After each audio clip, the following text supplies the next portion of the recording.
Welcome to Beginnings of the Hardest Things. I'm Kyle Hawke. I will be your moderator. With me are editors Robyn So, Stephanie Watterson, and Frances Peck. This is presented by Editors BC in conjunction with Word Vancouver. You can support the festival online by becoming a member or through the silent auction at wordvancouver.ca. And we would like to acknowledge that this festival takes place on the unceded homelands of the Musqueam, Squamish, and Tsleil-Waututh peoples. As well, we'd like to thank other sponsors, including Connects UBC, the UBC Library, and UBC Robinson Square, which made the space available. Of course, this session, as already said, sponsored by Editors BC. Donors that have helped make this possible include the Canada Arts Council, Canada Heritage Fund. I'm going to speed through this because there are a lot, which we thank them all. But BC Gaming, Creative BC, the City of Vancouver, Downtown Business Vancouver, Improvement Association, the Hamber Foundation, Joseph Wask Foundation, Asian Canadian Writers Workshop, Quill, Pace & Associates, Federation of BC Writers, League of Canadian Poets, the Writers Union of Canada. And the full list of partners is available on the Word Vancouver website. And as well, those of you in attendance and watching online. Without you, this free festival couldn't happen. If you haven't already, please consider making a donation via the website.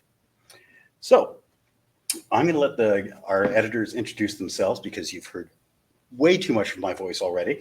So first of all, we've got, well, going from your left, my right, we have Robyn So. Hello. Thank you for coming to the session. I'm a certified structural stylistic editor. And I work on both fiction and nonfiction books. Okay, we have Stephanie Watterson.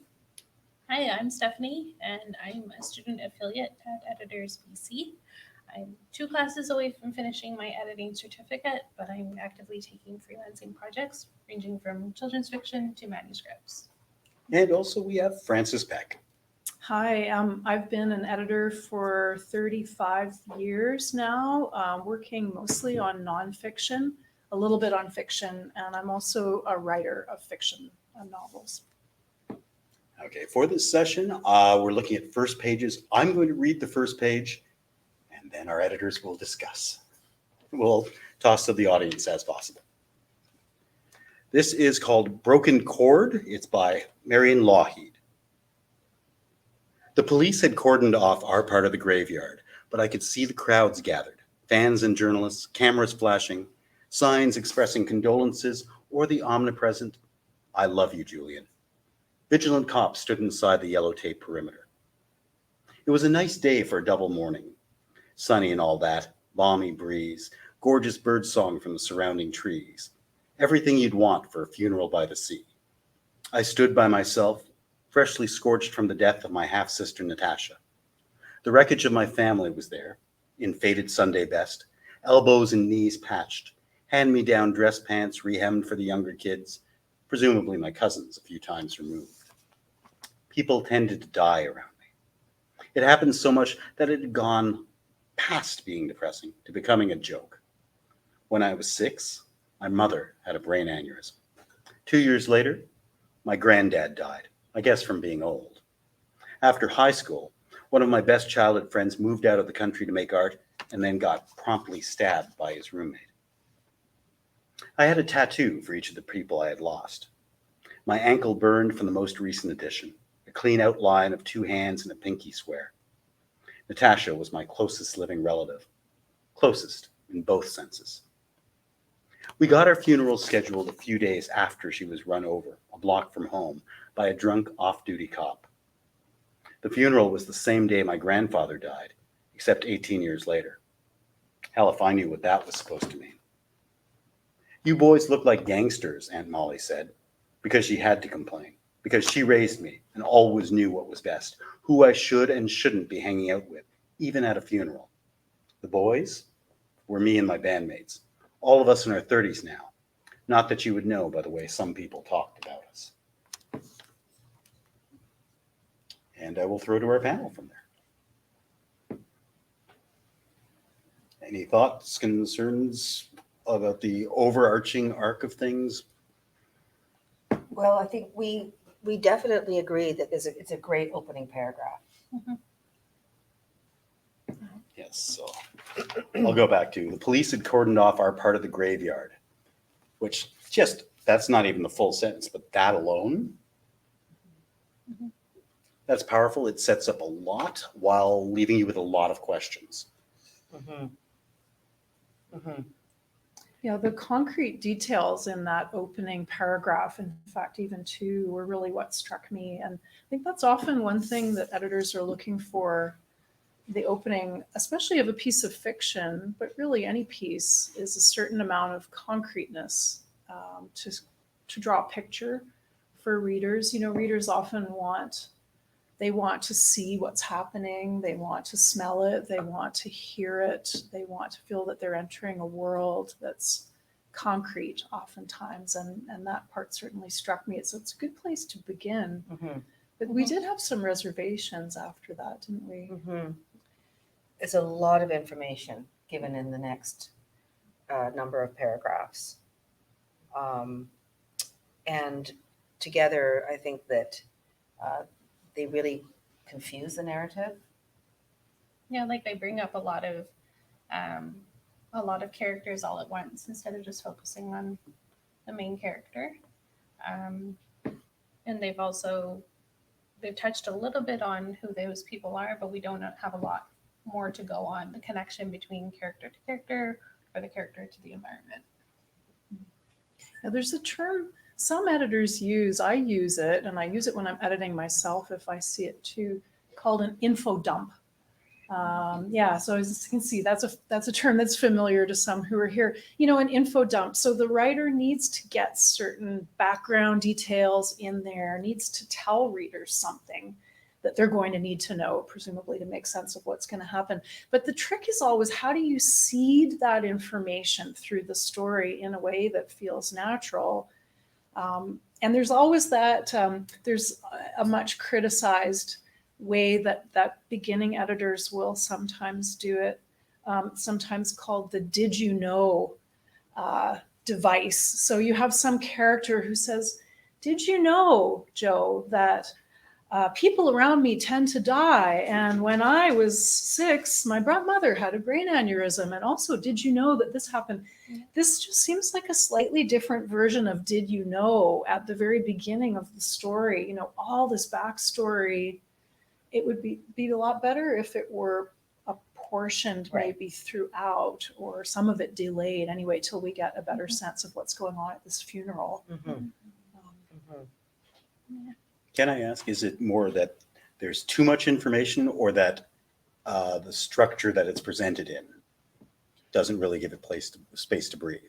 Well, it's Too much information. too much information, regardless. So like you're thinking of like when a story starts out, it's like spoon feeding little details as you go. This is giving someone all of it all at once, and it can read as either overwhelming or it can read as confusing. You know, the writer needs to ask what if any of this information is absolutely necessary right now. So, I mean, as an example, the writer has mentioned that they have a fresh tattoo in honor, presumably, of Natasha. So we don't necessarily need to know that at this point that the narrator has a tattoo for each of the persons they've lost. Perhaps they could just say that, well, I wrote here, "I stood by myself, the clean outline of 2 hands and a pinky swear freshly scorched on my ankle in honor of Natasha." It could be a way to at least work at the tattoo if the writer decided that was an important fact, or was a means to be able to let us know that the person they lost was Natasha. Anyway, that's just a suggestion. Mm-hmm. Yeah, and the ankle burning's more natural lead into the fact of the other tattoos than starting with the idea, I have had tattoos and one's burning. It's maybe worth saying at this point too, just as an overarching note, something, well, we talked about this a lot, the three of us, didn't we, when we were looking through all of the pieces, that we're today talking about the beginnings of pieces in isolation as if they weren't attached to middles and endings and so on. And so some of the things that we're commenting on you know, we might end up, I suppose, changing our minds about them, or some questions might get resolved in a way that's satisfactory ultimately. There's something a little bit artificial about just looking at a beginning. And so I guess I would want to be really clear. We're not saying, oh, this is bad and, you know, X and all that sort of thing. And an editor, a careful editor, is never going to read and start editing as they're reading. Like, you read through the whole thing and you reflect on it and you think, well, are they going for emotion? And if the overall tone of this piece as it develops and so on, if it becomes very emotional and it's about the loss of the sister, well, then it would make sense to maybe ask the author to think about developing that emotional quality more at the beginning, rather than giving all these details about lost people. Get into the emotion more, which would mean drawing out the scene and removing some of the familial information about all the other people who died and their relationships and stuff. So context matters, I guess. What I'm saying. And we noticed that the author mentioned that it was a nice day for a double warning, but it's not clear, at least from the first page, who the second person is. Yeah. I also want to be clear for the people in the room and online, when I'm reading it, you're not hearing that that's morning with a U, but obviously it is. It came a little clearer later with everything you'd want for a funeral by the sea. Mm-hmm. But double mourning, when you're reading it, that's evident. Mm-hmm. So, can I ask if there's anything that you feel was hinted at that you wanted to know more about earlier that isn't? Who's Julian? Because, you know, for me at least, I got stuck on that aspect over and over. It was like, well, is Julian famous? Is Julian somebody that's going to build out? Of course, we're only dealing with the beginning, and that may unfold later on. But if we had more of a breadcrumb to kind of lead to the bigger story of the bigger house, then we wouldn't be, you know, left to guess or left to wonder as a reader.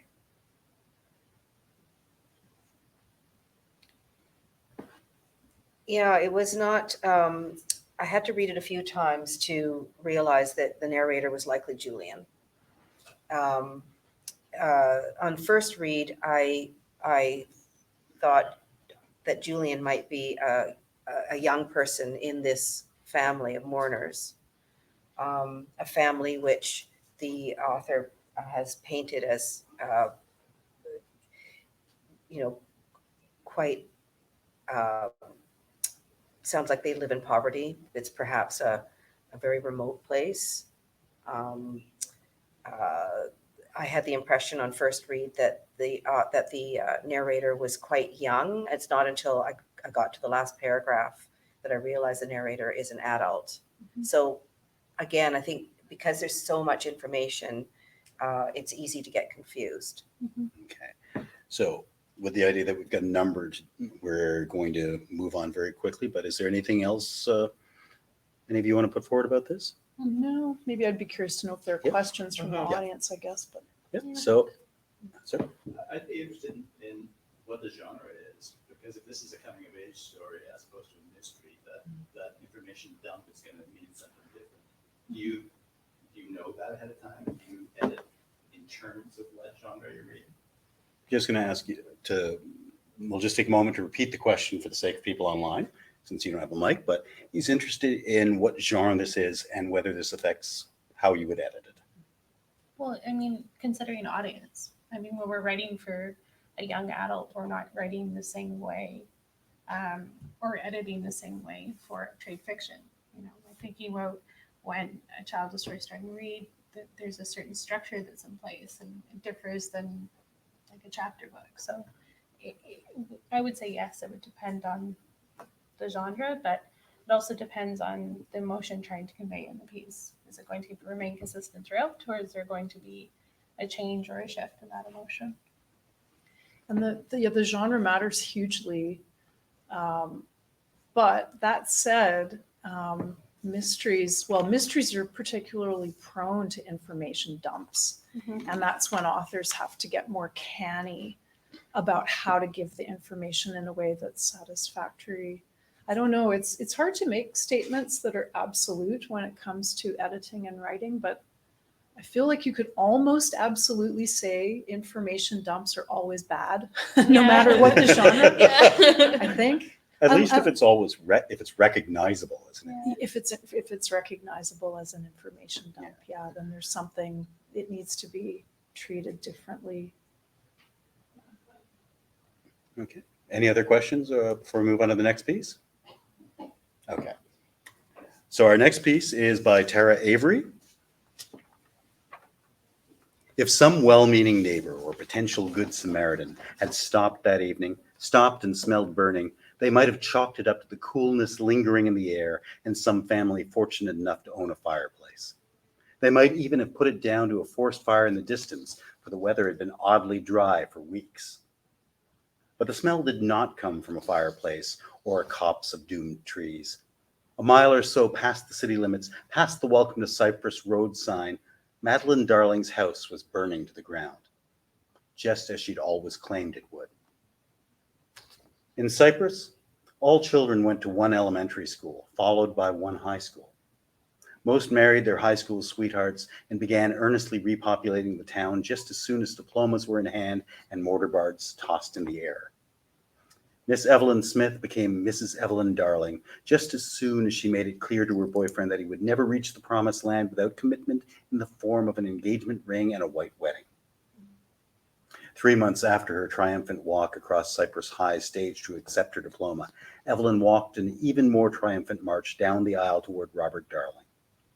Except for a particular radiance, not even a hint of a swell revealed the secret Evelyn Smith was carrying, the proof of a promised land reached upon engagement rather than marriage. 7 months later, in the middle of a freak snowstorm meant to be April showers, Madeline was cut from her mother after too many hours of fruitless labor. The newborn gazed at the masked and gowned doctors surrounding her with eyes as clear and pale as running water under a gray sky. The doctor about to slap her into screaming life paused, unnerved and unwilling to admit it. Like she knew it was expected of her, Madeline opened her rosebud lips and uttered a brief, thin cry. A shudder ran down the spine of the doctor, who passed the newborn to a waiting nurse. Is she okay? Evelyn Darling asked, dizzy with drugs and exhaustion. Is she okay? She's just fine, the nurse replied, but the doctor said nothing. It's nice hearing the piece read aloud, isn't it? It's, which we're supposed to do as writers. I will actually give like Frances, Tara is an editor as well as a writer. She's well known to Editors BC. And first advice she gives everyone, read your work aloud. Yeah, you can tell she's done it. It's interesting because the first handwritten comment that I put on this was nice rhythm. But you really do hear the rhythm when it's read aloud. So there's a lot to be said for that. Yeah. It's I'm going to hand it over to you two to make a couple of comments, but there's one overall thing I wanted to say. I heard a short story author speaking a few nights ago. He's a fellow named Will Richter, and he won the CBC short story contest this year, in April of this year. He was giving a talk to the Canadian Authors Association about how he writes short stories, and he had a whole component on beginnings, and I thought, oh, this is good because we're talking about beginnings today, how timely. And he said that he was talking to an editor of a literary journal who said that she gets 20,000 submissions to the journal per year. 20,000 submissions of short pieces, and she personally reads each one. Wow. And so he said, well, how is that even possible? And she said, I'll tell you how it's possible. I read the first sentence, and if it makes me want to read more, I read more. And if that makes me want to read more, I read more. But if I read the first sentence and it doesn't make me want to read anymore, I will not, and I put it aside. And then I do the same with the next, and I put it aside, and the same with the next until I get one that makes me want to continue reading. And we're struck by that, aren't we? But think about that for people who are writing with the goal of getting published. If that's your goal, you might be facing an editor of a journal or an acquisitions editor if it's a long piece, at a publishing company, or an agent if you're trying to pitch an agent. You're going out to people whose default is no, whose default is I'm not interested, I don't want to read it, whose default is if there's a whopper of a grammar error or a misuse or something that doesn't seem to make sense. Now, if it's a grammar error in speech, different, then I'm not going to read it. So I wanted to read this one, I have to say, the rhythm and just that idea of the burning house, and Yeah. just as she always claimed it would, Yeah. it was burning down just as she always claimed it would. Well, that does make us want to read further. What do you mean she claimed that her house would always burn down to the ground? So there's something there that's good. Yeah, I would agree with your comments, Frances, because when I saw that line, all I could think is, oh, now what? Yeah. And it didn't put panic in me, but it also put curiosity in me. And I thought, oh, I want to know more. Yeah.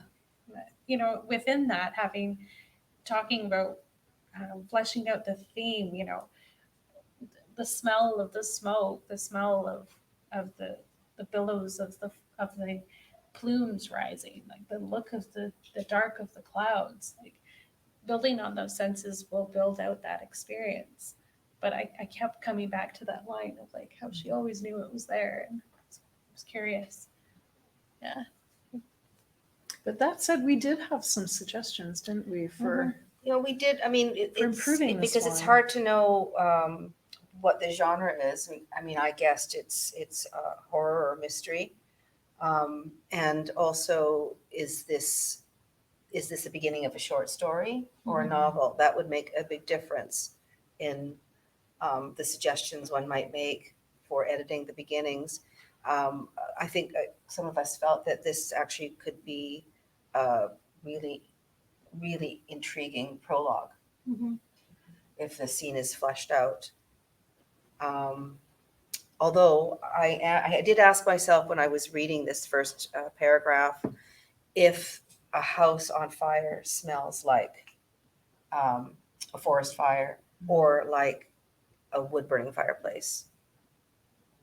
That's such an editorial Yeah. thing to say, isn't it? I know, Well, but it's so true, I think, though. yeah, because I think credibility is very important. So, and it may very well, but it's something I'd want to ask. This is why people really are bothered by editors, I think, because we think about stuff like that. But it's also why they thank us in the end, right? Because they don't end up with a story or a novel that that says, oh, people's fingernails grow after death. Well, no, it's an urban myth. Actually, it doesn't happen. It's about the shrinkage of the skin that makes the nails look longer. Like, editors have to know that weird shit, Yeah. No, but you're so right. It's like an encyclopedic knowledge where, at random points in your life, when will I need to know the trivia of what does wood burning in an isolated area of a house smell like? Or you don't even have to know it. You just need to know to question it. Ask the question. Yeah. One of the Because some readers will. One of the big things I find as an editor is a huge thing. Always use an incognito browser, because what happens to your Google and other profiles with the stuff we search? Oh. Meanwhile, Google is like, what can we make into an algorithm today? Yeah. But I think with this piece, we're introduced to, I think, too many characters in the opening. And so it's difficult to determine who to focus on, who is the protagonist. I wondered, who is it that I ought to be afraid of if this is horror or suspense? And it's just not clear. Right. And I think this one is not so much an information dump. Like, it's true, there are too many characters, but I think not because it's an information dump. It's maybe more because that intriguing hook isn't developed as much as it perhaps could be. Like, there's the beginnings of a scene there with the smell of burning and all that sort of stuff. But maybe if that were just a little bit longer, perhaps, and this maybe if we had a little more sense of who this Madeline Darling is, like, even if it were just another couple of paragraphs or something, so that we really, as readers, are really immersed in that opening before we're then pulled into the backstory of the girl and meet her mother and her father and how they got married and when she was born. That all seems to come a little too soon, maybe because that opening isn't as fully fleshed out as it could be. Yeah, because then it's showing it and not telling it. Because when we talk often of like setting the scene and showing it, not telling it, but also then it sets the tone of the piece. It sets it consistently, and it's not feeling lost or confusing, and the reader's not just stuck on that one part and going, when is this going to flesh out? And I don't know where this is all going to fit in, but if they have the scene, they can see it or experience it. I'm going to make the point that there might be a self-selection factor in here, in that we've asked authors for first pages. So authors who feel that there isn't enough in their first page are less likely to have submitted it to us. I don't know. I disagree with So- that, because like there must be a first part of a story always has a good hook. You know, like you think Right. of something that always pulls you in and draws you into that story, and whether that hook starts halfway through or at the starting, there's always room as an editor or as a writer to determine when it's at best, when is it best landing. It's not necessarily just that's the beginning and that's it. That's all. There's always room to shape it and evolve it. Any last thoughts on this piece, or I think so. how about from the audience? I have a question. What are the two names of the, so there's The named characters? females. Yes. Okay, so the question was, what are the names of the two female characters? So we had Natasha as the sister. No, Evelyn. Evelyn. Sorry, Evelyn. Oh, sorry. Madeline. Fine. Evelyn and Madeline. Yeah, that's what I thought, and I'm curious, those are somewhat similar sounding names, and I'm wondering what your thoughts are. Oh. Yeah, it's interesting. I actually hadn't noticed that. Yeah. But I mean, maybe there's a familial relation there, like mother, daughter, son, father.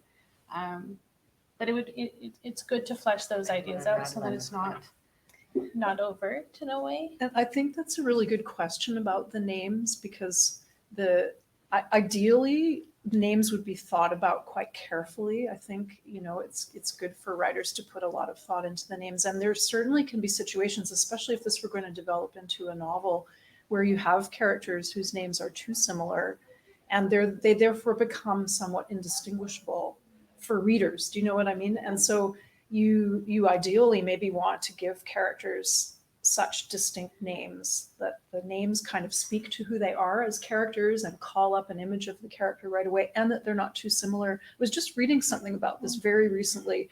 It was a specific example, and the editor had given comments back to the author, because I think there were 3 male characters and their names all started with R, and they were all kind of Anglo-Saxon names like Ron and Rob and Roland or something like that.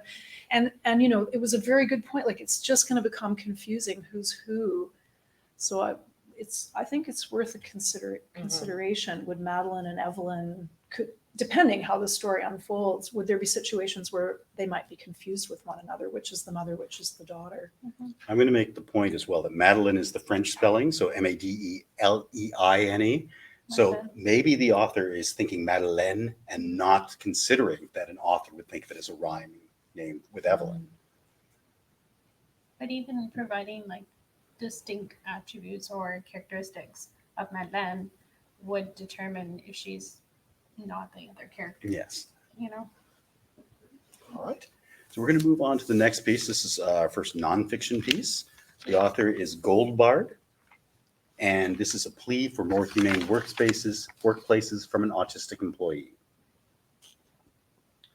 There is a fundamental flaw in the way most organizations think of, or rather don't think of, how we work and communicate with each other. Human connection, that thing that keeps us alive, is seen as optional and is often the first thing to go when things get busy. Our human selves take a backseat to a robot-like productivity output machine until things slow down, at which point we get to be human again. And then we wonder why burnout is on the rise. Communication is often not valued or prioritized. Each person is working in their own little silo, and communication with others is seen as on a need-to-know basis. Each individual makes those choices based on how much available time and energy they have left over after they have finished the real work. Disconnections abound. Miscommunications are frequent. leading to misunderstandings, leading to resentments, leading to employee burnout and employee loss as folks leave in hope of greater work-life balance. While many organizations claim to prioritize decolonization, that effort does not extend to radically altering the way our daily work is done or the way we relate to each other in the workplace. In a recent article on truthout.org, Adrienne Marie Brown wrote about how the mysterious world of mushrooms contains insights for radical organizing. The mycelial networks that connect forests are an amazing web of communication that not only shares vital nutrients, but also information that helps other trees and plants defend against threats like disease and pests.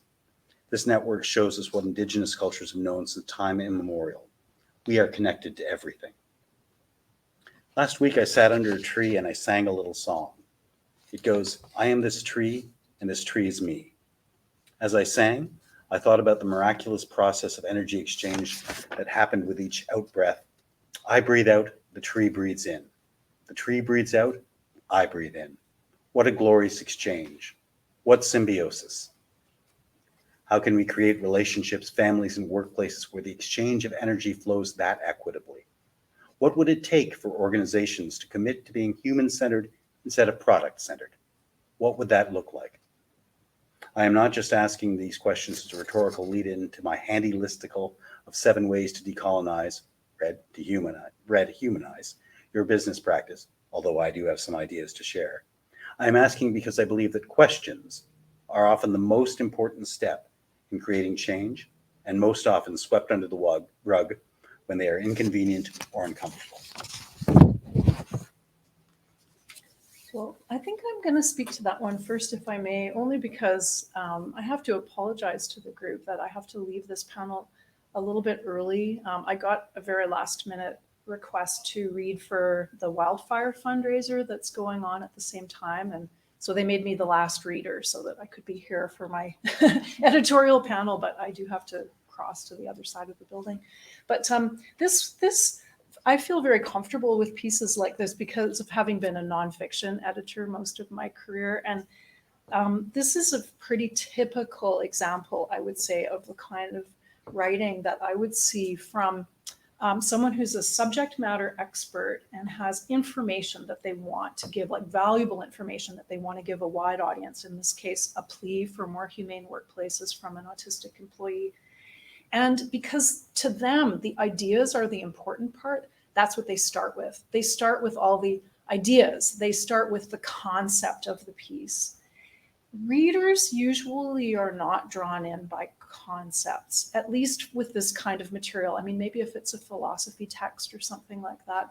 But if this is being written as a persuasive piece to, to employers, it needs to start with something that employers are going to relate to. And that's almost always going to be people doing things, human beings and verbs. It's a very good way to begin a piece like this rather than there's a fundamental flaw in the way most organizations think. Starting with concepts is usually not a good idea. And it's funny, when we talked about this, Robyn was looking at my printed out copy, and I have marked here the real beginning, which is last week I sat under a tree and I sang a little song, and it goes, I am this tree. And Robyn said, oh, that's exactly what I did. I marked that that's the real beginning. So probably starting with that image, and maybe developing it a little bit, I think, right? Like that idea of sitting under the tree, I am the tree is me. It's left a little bit hanging there, but there seems like there could be a really nice flow from that as a bit of an anecdote to the the mysterious world of mushrooms, Exactly. the networks, the connections that are made. And then why can't we have that in our workplaces too? And it strikes me too, hearing this one more time, there's something a little bit ironic that the piece is about workplaces being more human. The human element of the writing is much delayed. The ideas are front loaded and the human comes too late. So we want the human up front there, I think. I want to make the point that when I was reading it aloud there, I thought, sudden tonal shift. Yeah. I had to change the way I was speaking Yeah, exactly. to reflect it. The specific, moving from using the specific to illustrate the universal. such a good principle of writing, the specific story, the specific individual, and the specific setting to then illustrate something that's universal, I guess. I wanted to ask you on this thought, is it something like not starting with abstract, especially nonfiction, and maybe starting with something concrete, like you said, you mentioned humans maybe, and then go to your idea? Just repeat the question. Yeah, the question was, is it a good idea to start with something concrete or human rather than abstract if it's a nonfiction piece? Again, I always hesitate to say, always do this, or because there can be exceptions for sure. I mean, there definitely can be brilliant pieces of writing that begin with something a little more abstract. But for this piece of writing anyway, I don't know, maybe you have other I senses. think instead of thinking in terms of whether to start with concrete versus abstract, maybe think in terms of starting with a story. Mhm. So there's a story here. Last month I sat under a tree and I sang a little song. There's already a story there, and I think human beings, I believe they're really conditioned to pay attention to stories. I think everyone probably sat up a little bit more and started to listen more. So it's starting with a story, even in nonfiction. And then building out from there. Mhm. Yeah. Because there is story here, even her mention the person's mention about the mysterious world of mushrooms and the mycelium network. As Frances said, that's a great segue from sitting under the tree to talking about that. So as Frances said, the delayed start is really the biggest thing in this piece. It's delayed starts and info dumps are probably the two most common issues an editor will see with the beginning of a novel. So, but I would also say, we talked about this as well. The title is A Plea for More Humane Workplaces from an Autistic Employee. And so that does set up an expectation that we're going to read something that from an autistic perspective. And I can't say that I felt I was reading that. So it would be something I'd flag with the writer. What is the intention here? Who are you writing for? So who is the audience?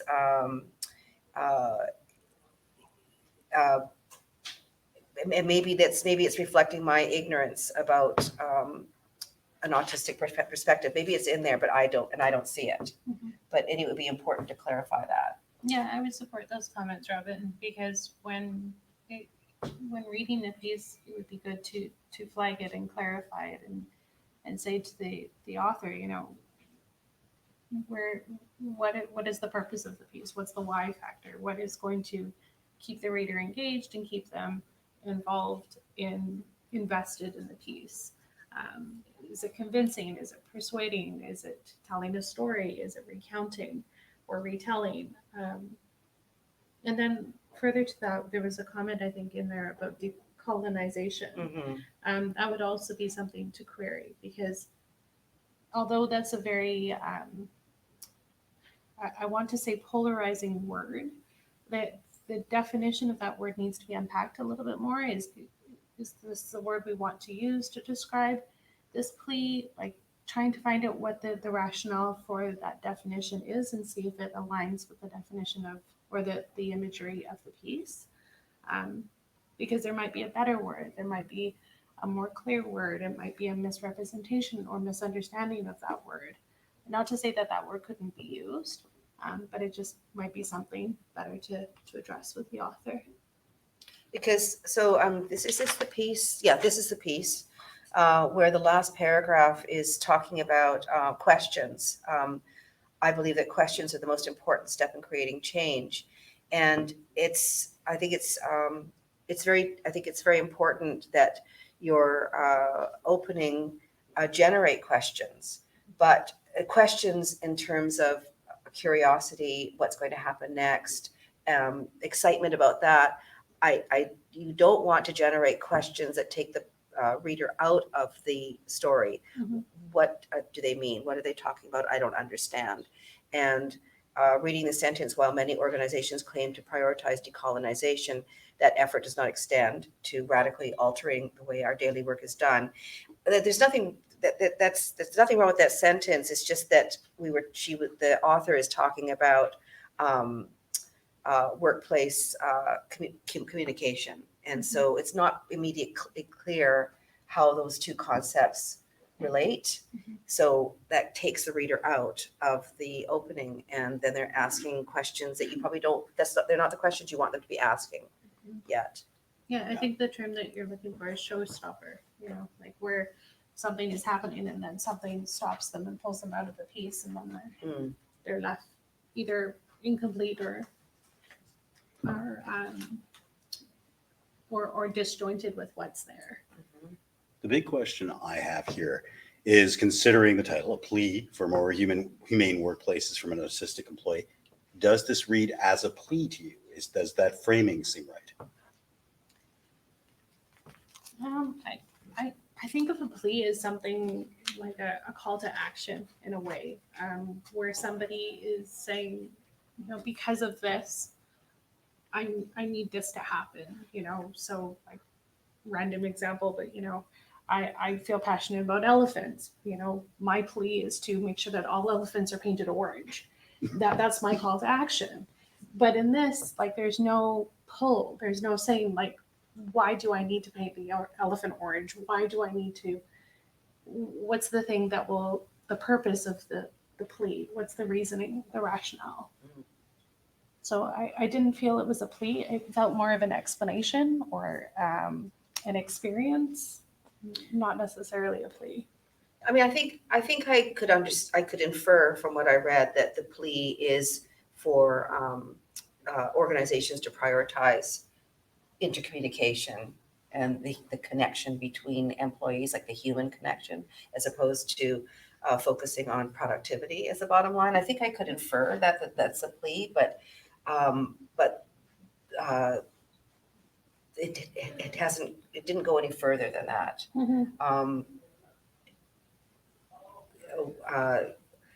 The author wants us to realize that other systems, in this case, they use the example of the mycelium network, that I guess the network recognizes how vital communication is to their strength and survival, but we still don't really know yet what the author is proposing for organizations, except that they need to prioritize communication more than they are. Okay. So I'll do last call for questions from the audience before we move on. Okay, it's time's ticking away, so we're going to try and make sure we get through as many as we can here. Our next piece is from Isabel Cunningham. A hungry mother wolf came snarling around the mouth of our cave that autumn day. My son, Dainan, and I were sat together making rush mats and keeping an eye on the little ones when the she-wolf came creeping up. She had spotted the youngest baby laying down on deer skin close to the mouth of the cave. The child was half the size of the wolf, but I suppose hunger drove the beast to try to carry her off. The babe was as quiet as could be and never any trouble. I'd all but forgotten her until my lad jumped up and rushed forward to snatch her before the wolf had a chance to drag her away. Of course, the baby screamed with fear. Just then, our hunters appeared, empty-handed, tired, and angry. The gray wolf streaked down the mountainside not far from the clan as they labored up the rocky slope. It is never good when hunters come back with no food. The men blame the women for being clumsy or slow, and the women scorn the men as poor hunters. This time, they had no need to quarrel amongst themselves. They turned on me and Dainan and blamed us as bringers of bad luck. The mother of the babe screamed that we were cursed. The wife of my brother's son, Morgan, howled. Look, even a baby can see that Dainan is evil. Him and his tricks and rhymes.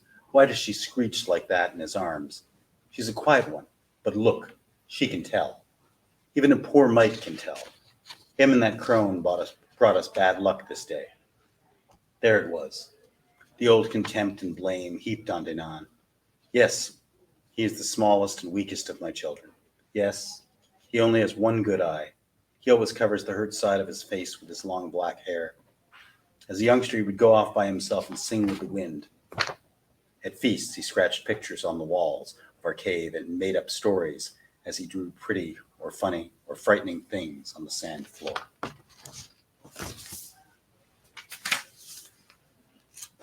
Well, with this piece, I kept coming back to the wolf. I wanted to see more characterization of the wolf. So, you know, the teeth, the jaw, the fear that it instilled in the hunters. I felt confused between babe and baby. I didn't understand. It's a minute thing, but it felt like it could be either or. We had talked a little bit about the women and the men and not clear which or what gender were the hunters. Were they the women? Were they the men?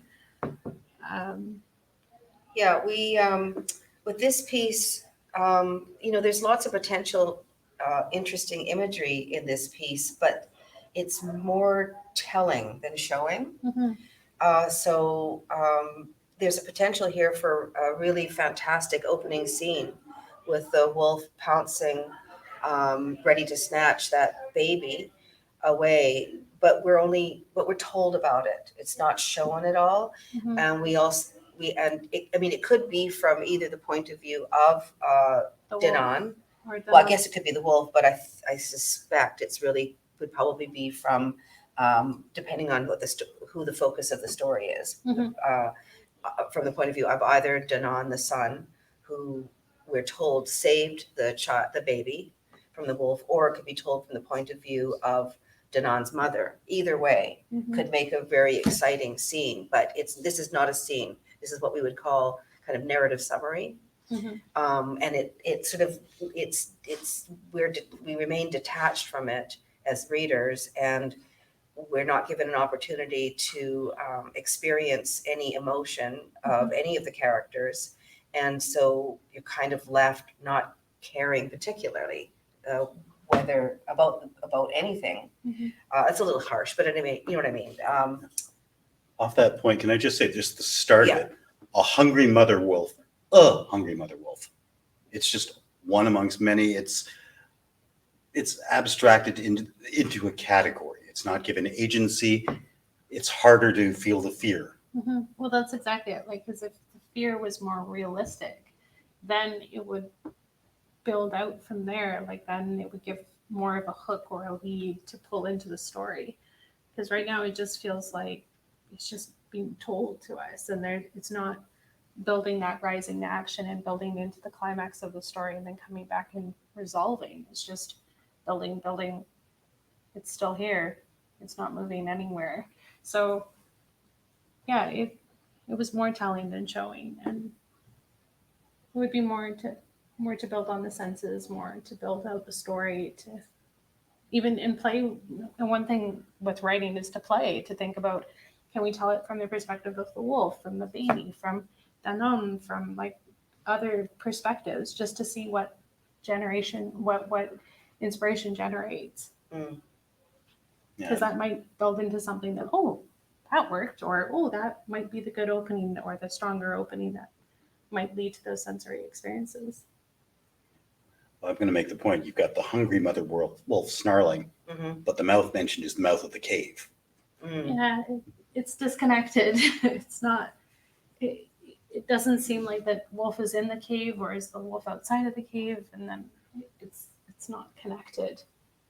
Yeah, it's very important to think about the words you use and clarity. So, for example, the writer states it's never good when hunters come back with no food. The men blame the women for being clumsy or slow, and the women scorn the men as poor hunters. And I think I guess the bias is for us to assume that the hunters are men. But if that's the case, why are the men blaming the women for being clumsy or slow? What does that have to do with them when they're out hunting? So I think that leaves us to infer that the hunters are both women and men, which is fine, but these are the kinds of things that need clarity. Mhm. so that it doesn't take the reader out of the story. Similarly, the wolf streaks down the mountainside, not far from the hunters as they're coming back towards the camp. Uh, did they see the wolf? Did they try to hunt the wolf? How did Danon stop the wolf from snatching the child? We don't know any of those things because it's not a scene. And just on that line you brought up, it is never good. Well, we can glean that from context. We don't need to be told that. Mhm. If the men are blaming the women and the women are scorning the men, we're not going to see that as good. You don't need to spell that out for us. Yeah, I mean, readers are clever. They'll pick up on nuances and subtleties of the story instead of just making it very obvious. And they'll appreciate being credited with that. Yes, I would agree. It's the author has made some really interesting word choices and grammatical choices. I really have to read the entire manuscript to make some comment on it, but the choices are interesting. My son Danon and I, and again also you can't see it. It says my son Danon and I, and there's a comma only after my son, and so grammatically speaking, there are three people in that sentence. The speaker, Danon, and my son, my unnamed son, Danon, and the narrator. Assuming no Oxford comma. It is assuming that, yeah, but that's likely not the case. Anyway, so it can matter, these kinds of grammatical choices. But anyway, it says, my son Danon and I were sat together making rush mats. And then later, the youngest baby laying down on a deer skin. So these are just really interesting word choices. And if they're deliberate, I suspect they are. And if they are deliberate, you want to make sure that you use that language consistently throughout, those rhythms consistently. We don't have a lot of time, but let me just ask, what would you think if this line went first as a starting point? The child was half the size of the wolf, but I suppose hunger drove the beast to try to carry her off. I totally agree that would be a very effective opening sentence. Yeah, because right there and then we know we're pulled into the story. Yeah, I absolutely. All right, so we'll take a quick question. Just quickly, seeing this many capacity, but would the editing get into just the reality perhaps of a lone mother wolf up in the mountains, hungry, where first I'm just thinking with maybe this is fantasy and these are wolves that don't behave normally. I'm just wondering if that would be part of it. Yeah, so the question was whether editing would get into how realistic it is that the lone mother wolf would be up in the mountains. Yeah, I think it's important to make sure that whatever the author is writing is credible, because then it allows readers to trust what they're reading. And because of the sort of the voice of this piece, it makes me wonder if it's some kind of the genre is some kind of historical, I don't know, not speculative. What am I trying to think of? I can't think of a word, but yes, I would definitely be considering the genre and editing it with that in mind. So with that, we'll move on to probably the last piece we're going to do. This is A Full Mouth by Isabella Mori. Suddenly you want to know how to make the bruschetta al pomodoro. Listen to your nana. Chop the basil, oregano, and tomatoes like that. Don't worry, you'll spoil it. It's not hard. You always turned away when you heard me working away in the kitchen and only came back when the food was ready. Then you couldn't get enough of it. How often did I have to drag you into the house so that I could at least teach you the essentials? Now that I'm about to die, don't make such a face. I know I look perfectly healthy, but I only have a few days left to live. I'm glad we're done with your dilly-dallying. Pay attention, Angela. Your mother called you Angela to annoy me. Did I ever tell you that? Do you like your name? Why do you give so many nicknames? Angie, Gila, Annie. I don't believe in nicknames. Your mother always thought I was not religious enough, but then came a time she was convinced I had made a pact with the devil. I wish we had had the opportunity to reconcile. Mothers and daughters should not be at war. We weren't at war at the end, but we never fully reconciled, never said the words out loud, I forgive you. At any rate, she thought she'd annoy me by giving you those names, Angela Maria, an angel, and the Virgin Mary. Your mother, God rest her soul, had no idea. See this rosary? Here, take it. It's yours. No, you must keep it. It is my favorite. Of course, you'll have all the others too. Everything goes to you, but this one you must keep. Promise me. Here, try. No, don't promise me with a full mouth. Swallow first. I know you love this, which is why I'm teaching you how to make it. But please, no promises on a full mouth. That last line is just so it's so emotive. Like it hits you in the heart, you know. I took a very different approach to this piece. I felt it was read more like a retelling of a grandmother's recipes through a YA cookbook, and because thinking of the relationship the two have, but the imagery is very clear, the voice is very, very clear. Yeah, it's a very curious piece. Like I felt pulled into it, but I wanted to know a little bit more. But the last line by far was my favorite. It's a beautiful line. And I really loved the opening. And I would love for it to be further developed, the opening couple of sentences. There's a lot, I think there's a lot in this, a lot of themes in this piece, a lot of really intriguing, the characterization of Nona is really, I think, really intriguing. I love her voice. I love the rhythms of the writing. We had three quite different ideas about this piece.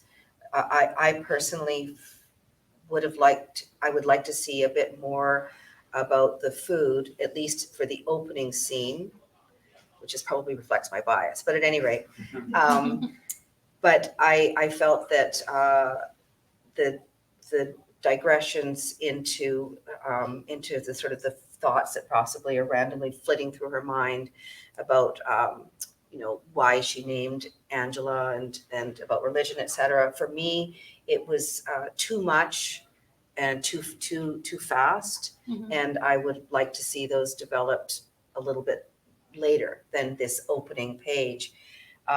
Frances felt that this is the kind of piece where she really needs to read much more before making any kind of comment. Yeah, because it felt like such a personal piece. And further to Frances' comment, saying that because it's such a personal piece, it deserves that delicacy and that attention of the characterization of Nona and building that out and thinking, okay, well, is she recounting her stories of her grandmother, or is she elaborating on the transactions that she's experienced? I'm going to say I'd like to hear more of the recipe, strange as it sounds. Yeah. But we can start with chopping the basil, oregano, and tomatoes. And then next, about the food, she's got a full mouth. So I would like to see the rest of that maybe interspersed with the process of making, food being ready. Well, I mean, it made me think of a Canadian author, Jan Arden, when she talks about cooking for mom. And she's writing out all these cooking adventures that she had went with her mother before her mother had lost her mind, as she had described it. All these stories of like, oh, these were the first recipes she had raised us with. And, thinking of that builds similarly, but also it touches on like building a recipe and then building out the story within it. I think we've pretty much got to wrap up. I want to say, though, if you can agree, food is a great metaphor to use for love. Anyway, thank you very much for joining us on behalf of Word Vancouver, excuse me. Excuse me. And editors BC, Stephanie Watterson, Robyn So, Frances Peck, who had to leave us, and I'm Kyle Hawke. Thank you very much.